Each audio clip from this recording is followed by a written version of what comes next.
The night I still fear the most began like any other. Quiet, ordinary, and deceptively calm. It was close to midnight when I reached the old house on the edge of the village. Locals called it cursed, a place no one dared to stay in after sunset. But to me, it was just another abandoned property, perfect for a short stay and a story for my channel. I didn't believe in ghosts back then. I believed fear was just a trick of the mind. The moon hung low in the sky, half hidden behind dark clouds, casting pale shadows on the broken walls of the house. As I pushed open the rusted gate, it let out a long screeching sound, like a warning. The air felt colder inside the compound, unnaturally cold, even though it was summer. The front door was already open. That should have been my first sign to leave. Inside, the house smelled of damp wood and something else, something rotten, like old memories that refused to die.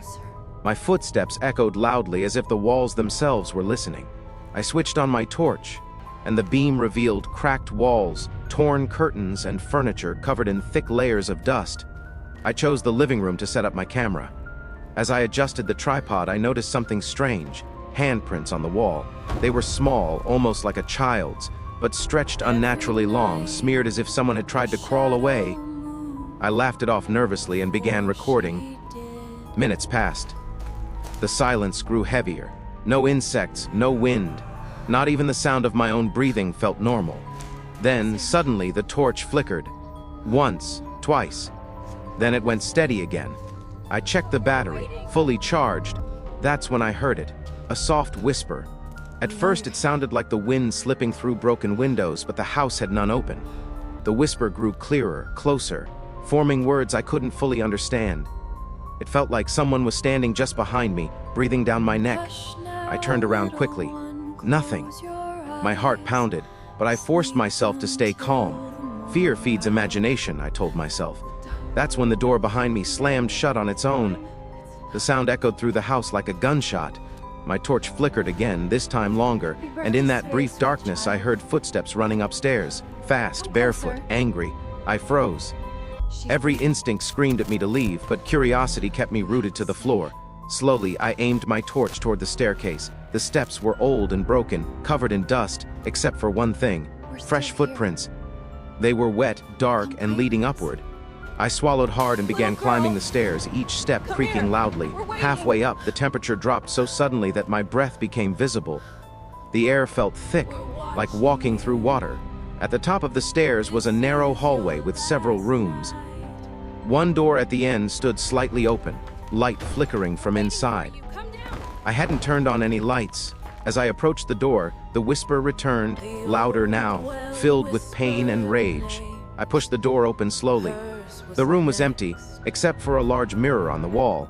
The mirror was clean, untouched by dust, as if someone used it regularly. I stepped closer, and my reflection stared back at me. But something was wrong. I wasn't alone in the mirror. Behind my reflection stood a woman, her face pale, eyes sunken deep into her skull. Her mouth was stretched into a twisted smile, and her hair hung in long, wet strands. I spun around instantly. The room was empty. When I looked back at the mirror, the woman was closer now, her face right behind mine. Her lips moved slowly, forming words I could finally hear. Leave, before it's too late. The lights went out. Complete darkness. I felt a cold hand wrap around my wrist, its grip painfully tight. I screamed and pulled away, running blindly out of the room, down the hallway and toward the stairs. The house erupted with noise, doors slamming, footsteps chasing me, whispers screaming all at once.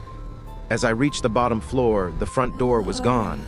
In its place was a solid wall. Panic took over. I banged on the wall, shouting for help, but my voice echoed back, distorted like laughter. The whispers grew louder, circling me, mocking me. Then everything went silent. In that silence, I felt it, a presence standing inches away. Slowly, I turned my head. The woman stood there now, no longer confined to the mirror. Her body was twisted unnaturally, her neck bent at an impossible angle. Dark tears streamed down her face. "This was my house," she whispered, "and this was my night." Suddenly, memories flooded my mind, not mine, but hers. I saw her trapped in this house years ago, betrayed, murdered, and forgotten. Her soul was bound to the night she died, cursed to relive it again and again. And now I was part of it. The floor beneath me cracked, and the walls began to bleed dark stains. The woman screamed, a sound so loud it felt like my ears would burst. I shut my eyes, begging, praying, promising I would leave and never return. When I opened my eyes again, I was outside. The sun was rising. Birds were chirping as if nothing had happened. The house stood, silent and abandoned behind me, its front door wide open. My camera lay beside me, still recording. When I checked the footage later, there was only one clip saved, just a few seconds long. It showed me standing in front of the mirror, smiling and whispering, in a voice that wasn't mine, "Welcome to the night." I never went back to that village. But even now, some nights when everything is quiet, I hear that whisper again. Soft, patient, waiting, because some nights are cursed. And once they choose you, they never truly let you go.